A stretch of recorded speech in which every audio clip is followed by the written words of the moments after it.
lecture philosophique par Mathieu Guglielmino. Un podcast pour faire vivre le savoir des philosophes dans ce qu'il y a de plus vivant, la parole.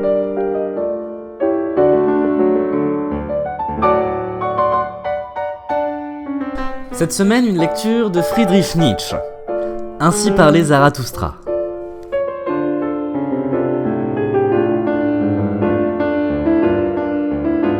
Ainsi parlait Zarathustra, de Friedrich Nietzsche. 4e partie. Début de citation. Où donc, hélas, de plus grandes sottises ont-elles été commises au monde que chez les compatissants ? Et qu'est-ce qui a créé plus de souffrance dans le monde que les sottises des compatissants ? Malheur à tous ceux qui aiment, et qui n'ont pas en outre une hauteur qui soit au-dessus de leur pitié. Un jour, le diable me parla ainsi. Dieu aussi a son enfer, c'est son amour pour les hommes.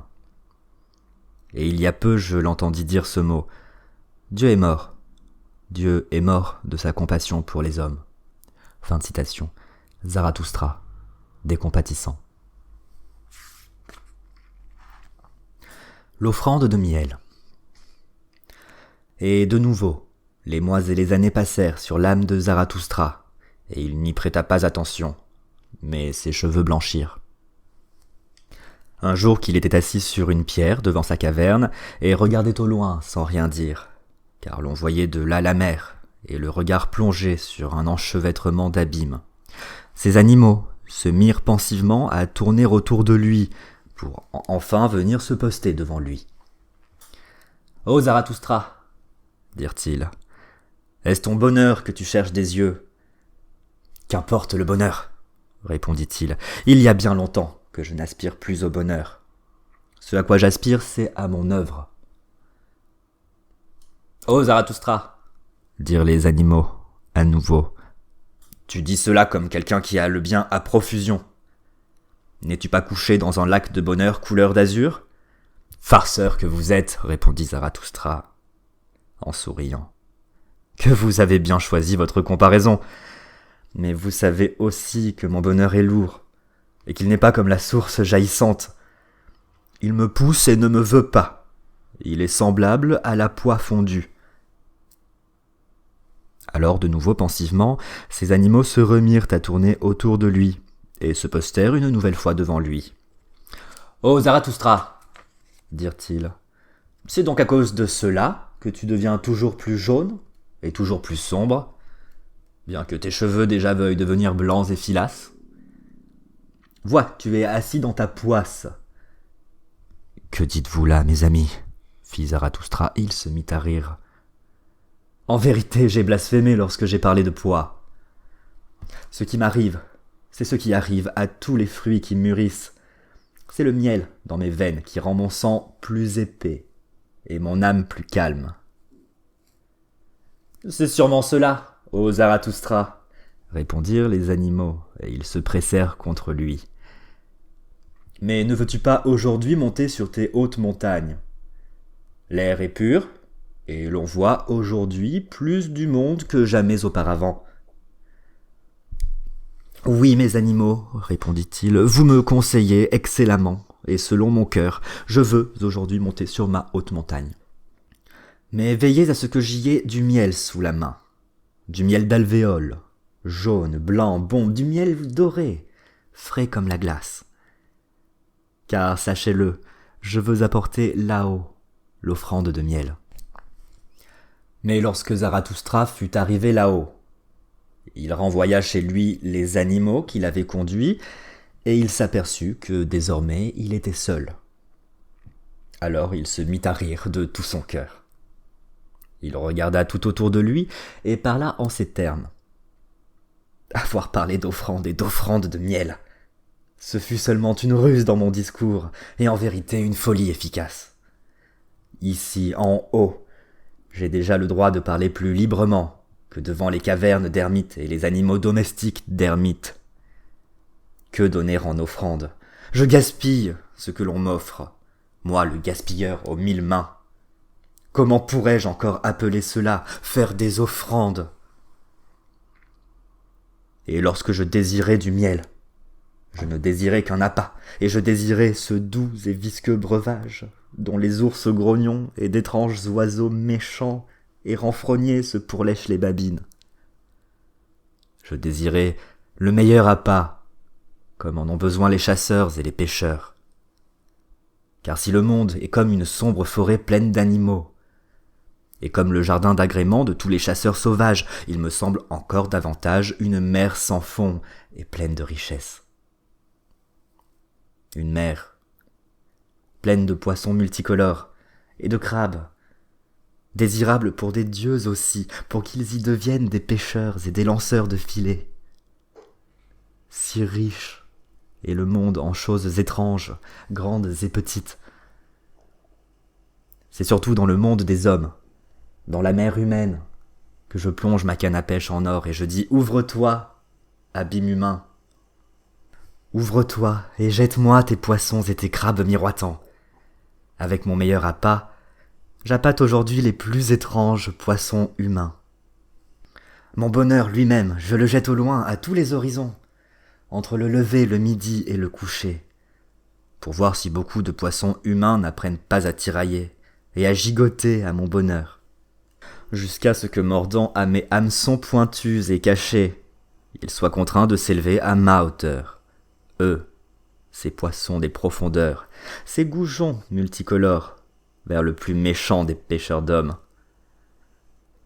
C'est ce que je suis, en effet, par nature et depuis l'origine, tyran, attirant à moi, tirant vers le haut, attirant un tireur, un dresseur, un éducateur qui attire, qui jadis ne s'est pas dit en vain à lui-même « Deviens qui tu es ». Donc que les hommes à présent montent vers moi, car j'attends encore les signes m'indiquant qu'il est temps pour mon déclin. Pour l'instant, je ne descends pas encore parmi les hommes, comme j'y suis contraint. C'est pourquoi j'attends ici, rusé et moqueur, sur des hautes montagnes, ni patient ni impatient, mais bien plutôt comme quelqu'un qui a désappris la patience, parce qu'il ne veut plus pâtir. Mon destin, en effet, me laisse le temps. Il m'a oublié, n'est-ce pas ? Ou bien il est peut-être assis derrière une pierre, à l'ombre, et il attrape les mouches. Et en vérité, je lui en suis reconnaissant, à mon éternel destin, de ne pas me presser, et de ne pas me pourchasser, et de me laisser le temps pour faire des farces et des méchancetés. De sorte qu'aujourd'hui, je sois monté sur cette montagne pour attraper du poisson. Y eut-il jamais un être humain pour attraper des poissons sur de hautes montagnes ? Même si ce que je fais et ce que je veux faire ici en haut est une folie, cela vaut encore mieux que de devenir solennel là-bas, en bas, et vert et jaune à force d'attendre, que d'écumer, d'être tout raidi de colère à force d'attendre, une tempête hurlante et sacrée venue des montagnes, un impatient qui, d'en haut, clame vers les vallées. « Écoutez, ou je vous fouette avec les verges de Dieu. » Non pas que je pourrais en vouloir à des coléreux de cette sorte. Ils me sont toujours assez bons pour en rire. Il faut bien qu'elles soient impatientes, ces grosses caisses à potins qui prendront la parole aujourd'hui ou jamais. Mais moi, et mon destin, ce n'est pas à l'aujourd'hui que nous parlons, ni au jamais. Pour parler, nous avons la patience, nous avons le temps à profusion. Car un jour, il viendra nécessairement, et n'aura pas le droit de passer. Qui donc viendra nécessairement et n'aura pas le droit de passer simplement ? Notre grand hasard. Notre grand et lointain empire humain. L'empire de Zarathustra, qui durera 1000 ans. Combien lointain peut bien être un tel lointain ? Que m'importe ? Il n'en est pas moins sûr. Des 2 pieds, je suis planté sur ce sol-là, sur un sol éternel. Une pierre originelle, sur cette montagne originelle la plus haute, la plus dure, vers qui viennent tous les vents, comme à une ligne de partage, demandant où aller, d'où venir, pour aller où. Ris ici, ris ma méchanceté, claire et saine. Jette en bas de hautes montagnes les éclats de rire miroitants de ta moquerie. Appâte de ton miroitement mes plus beaux poissons hommes. Et tout ce qui dans toutes les mers me revient à moi, mon en moi et pour moi en toutes choses, cela, pêche-le-moi, cela monte-le vers moi, c'est cela que j'attends. Moi, le plus méchant de tous les pêcheurs. Au loin, ma ligne plonge dedans. Plonge loin, appât de mon bonheur. Fais goûter ta rosée la plus douce, toi, miel de mon cœur. Accroche mon hameçon dans le ventre de toute noire tristesse. Au loin, va au loin, mon regard. Oh, toutes les mers autour de moi, tous les avenirs humains en train de poindre. Et, au-dessus de moi, quelle calme couleur de rose, quel silence sans nuages. Le cri de détresse. Le jour suivant, Zarathustra était de nouveau assis sur sa pierre devant la caverne, pendant que les animaux vagabondaient dehors de par le monde, afin de rapporter de la nourriture nouvelle, et aussi du miel nouveau. Car Zarathustra avait dépensé et gaspillé le miel ancien jusqu'à la dernière miette. Or, comme il était assis ainsi, un bâton à la main en train de dessiner sur le sol les contours de son ombre, songeant, et en vérité ni à lui-même ni à son ombre, tout à coup il fut pris de peur et sursauta. Car à côté de son ombre, il vit encore une autre ombre. Et comme il se leva d'un bond en regardant derrière lui, voyez, il vit le devin, debout derrière lui, le même qui l'avait un jour nourri et désaltéré à sa table, l'annonciateur de la grande fatigue, lequel enseignait « Tout est pareil, rien ne vaut la peine, le monde n'a pas de sens, sa voix étouffe. » Mais son visage entre-temps avait changé. Et comme Zarathustra le regarda dans les yeux, son cœur fut effrayé une nouvelle fois, tellement il y avait de mauvaises prédictions et d'éclairs d'un gris cendré qui couraient sur ce visage. Le devin, qui avait perçu ce qui se déroulait dans l'âme de Zarathustra, se passait la main sur son visage, comme s'il voulait effacer celui-ci. Zarathustra fit de même. Et lorsque tous deux se furent ainsi ressaisis et réconfortés en silence, ils se prirent les mains, en signe de ce qu'ils voulaient à nouveau se reconnaître.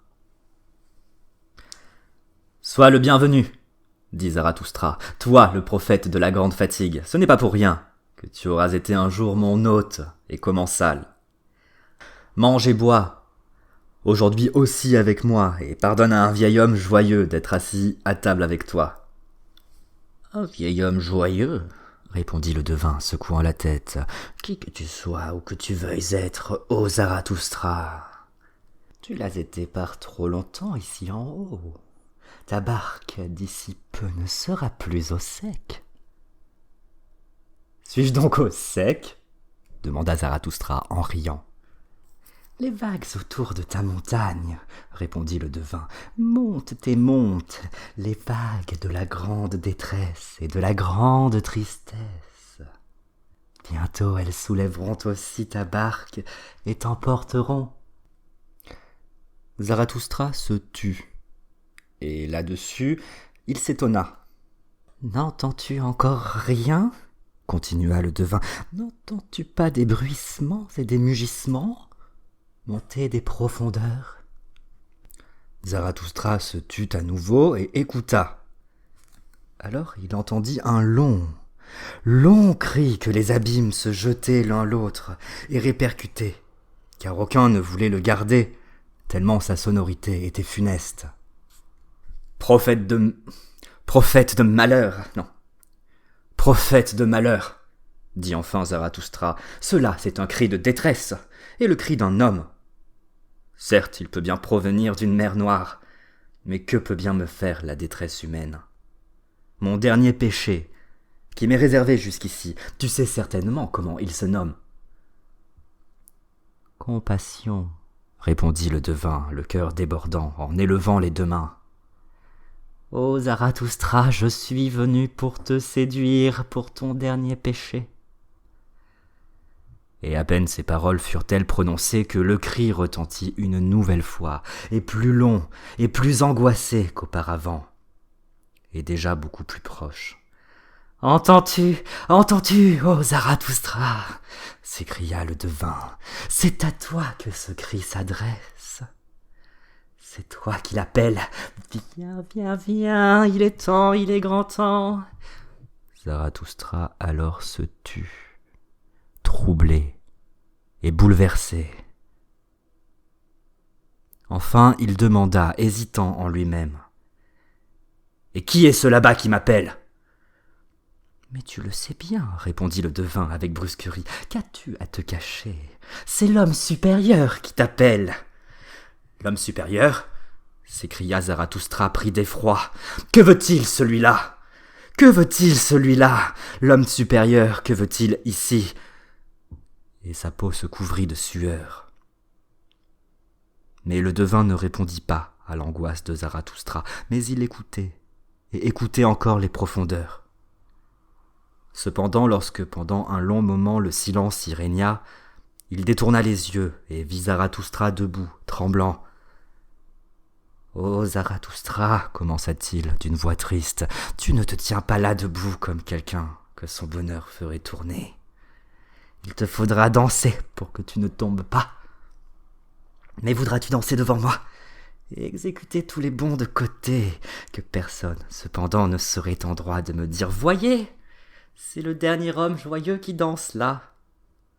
C'est en vain que viendrait sur cette hauteur ici quelqu'un qui chercherait cet homme-là.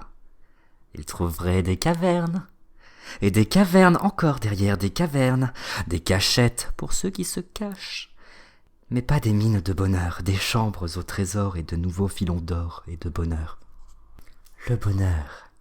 Comment pourrait-on trouver le bonheur chez ces enterrés-là, chez ces ermites ? Dois-je chercher le bonheur ultime sur des îles bienheureuses, et au loin, entre des mers oubliées ? Mais tout est égal et semblable, rien ne vaut la peine. Ce n'est pas la peine de chercher, il n'existe plus non plus d'îles bienheureuses. Ainsi gémissait le devin. Mais à sa dernière plainte, Zarathustra retrouva sa lucidité et son assurance, pareil à un homme qui d'un profond abîme... Non. Ainsi gémissait le devin. Mais à sa dernière plainte, Zarathustra retrouva sa lucidité et son assurance, pareil à un homme qui d'un profond abîme remonte à la lumière. « Non, non, 3 fois non !» s'écria-t-il d'une voix forte en se lissant la barbe. « Cela, je le sais mieux. Il existe encore des îles bienheureuses. Tais-toi ! Ce n'est pas à toi d'en parler, vieux sac à tristesse, pleurnichard. Arrête de clapoter à ce propos, espèce de nuage de pluie en pleine matinée.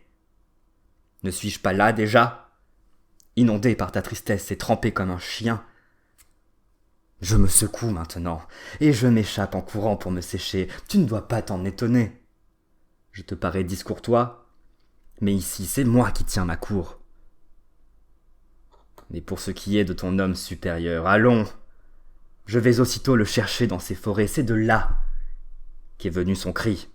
Peut-être une bête méchante le menace-t-elle. Il est dans mon domaine. Je ne veux pas qu'il lui arrive malheur. Et en vérité, il y a beaucoup de bêtes féroces chez moi. » Sur ces mots, Zarathustra se prépara à s'en aller. Alors le devin dit « Ô Zarathustra, tu es un coquin. Ô Zarathustra, tu es un coquin. Je le sais bien, tu veux te débarrasser de moi. Tu préfères encore aller dans les forêts et y pourchasser des bêtes féroces. Mais à quoi cela te sert-il ? Le soir, c'est quand même moi que tu retrouveras. Je serai assis dans ta propre caverne à t'attendre, patient et lourd comme une souche. « Eh bien, soit !» s'écria Zarathustra, se retournant tout en s'en allant. « Et ce qui est mien dans ma caverne t'appartient aussi à toi, mon hôte. Si tu devais y trouver encore du miel, alors allons, lèche-le, finis-le, ours grognon que tu es, et adoucis-en ton âme. Ce soir, en effet, il faut que nous soyons tous deux de bonne humeur. De bonne humeur, et heureux de ce que ce jour soit fini. Et toi-même, tu seras l'ours qui dansera au rythme de mes chansons. Tu n'y crois pas ? Tu secoues la tête. Allons, courage, vieil ours. Mais moi aussi, je suis un prophète. Ainsi parlait Zarathustra. Entretien avec les rois. 1. Il n'y avait pas encore 1 heure que Zarathustra était en route dans ses montagnes et ses forêts, qu'il vit tout à coup un étrange défilé. 2 rois s'en venaient justement sur le chemin par lequel ils voulaient descendre, ceints de leur couronne et ornés de ceintures pourpres, bariolés comme des flamants. Devant eux, il poussait un âne, portant une charge. « Que veulent-ils, ces rois, dans mon domaine ?» fit Zarathustra, étonné à son cœur, et il se cacha vite derrière un buisson. Lorsque les rois furent parvenus à sa hauteur, il dit à demi-voix, comme quelqu'un qui se parle à lui-même, « Étrange, étrange, comment cela peut-il s'accorder? Je vois 2 rois, et je ne vois qu'un âne. » Alors les 2 rois s'arrêtèrent, sourirent, regardèrent vers l'endroit d'où venait la voix, et après se regardèrent l'un l'autre. « De telles choses, on les pense aussi entre nous, » dit le roi qui était du côté droit, « seulement on ne les dit pas. » Mais le roi qui était à gauche haussa les épaules, et répondit « Cela doit être un chevrier, ou un ermite qui a vécu trop longtemps parmi les rochers et les arbres. Pas de compagnie du tout, en effet, cela gâte aussi les bonnes mœurs. » « Les bonnes mœurs, répondit l'autre de mauvaise grâce et avec amertume. À quoi voulons-nous échapper, si ce n'est justement aux bonnes mœurs, à notre bonne société? Mieux vaut vivre parmi les ermites et les chevriers qu'avec notre populace dorée, fausse et fardée. Même si elle s'intitule elle-même bonne société, même si elle s'appelle noblesse. Mais en celle-là, tout est faux et pourri, et le sang en premier, à cause de mauvaises maladies et de plus mauvais guérisseurs encore. Le meilleur, celui que je préfère, c'est aujourd'hui un bon paysan, sain, rustre, rusé, entêté, opiniâtre, voilà ce qui est aujourd'hui l'espèce la plus noble. Le paysan est aujourd'hui ce qu'il y a de meilleur, et c'est l'espèce paysanne qui devrait régner. Mais c'est la populace qui règne, je ne m'en laisse plus compter. Mais la populace, cela veut dire méli-mélo. Le méli-mélo de la populace, tout y est, sans dessus-dessous dans tout. Le saint et le chenapan et le hobereau et le juif et toute espèce de bétail de l'arche de Noé. De bonnes mœurs. Tout chez nous est faux et pourri. Personne ne sait plus vénérer. C'est à cela précisément que nous voulons échapper. Ce sont des chiens douceâtres et importuns. Ils dorent les feuilles de palmier. Ce dégoût me serre la gorge. Que nous, les rois, nous soyons nous-mêmes devenus faux, ornés et revêtus des vieilles défroques d'apparat jaunis de nos grands-pères, des médailles d'exposition pour les plus bêtes et les plus malins, et pour tous ceux qui, aujourd'hui, font du trafic avec le pouvoir. Nous ne sommes pas les premiers, et pourtant, il faut nous faire passer pour tels. Nous en avons finalement eu assez. Nous nous sommes dégoûtés de cette filouterie. Nous nous sommes détournés de la canaille, de tous ces braillards, de ces mouches à viande primitives, de cette puanteur des brocantes, de l'agitation de l'ambition qui gigote et se démène, de la mauvaise haleine, pouah. Vivre parmi la canaille, pouah. Être considérés comme les premiers parmi la canaille. Ah, dégoût, dégoût, dégoût. En quoi pouvons-nous bien importer, nous les rois? C'est ta vieille maladie qui te reprend, dit ici le roi qui était à gauche. Le dégoût t'assaille, mon pauvre frère. Mais tu le sais bien, il y a quelqu'un qui nous écoute. Aussitôt Zarathustra, qui avait à ses discours ouvert les yeux et les oreilles, se dressa, sortit de sa cachette, s'approcha des rois et commença à parler ainsi.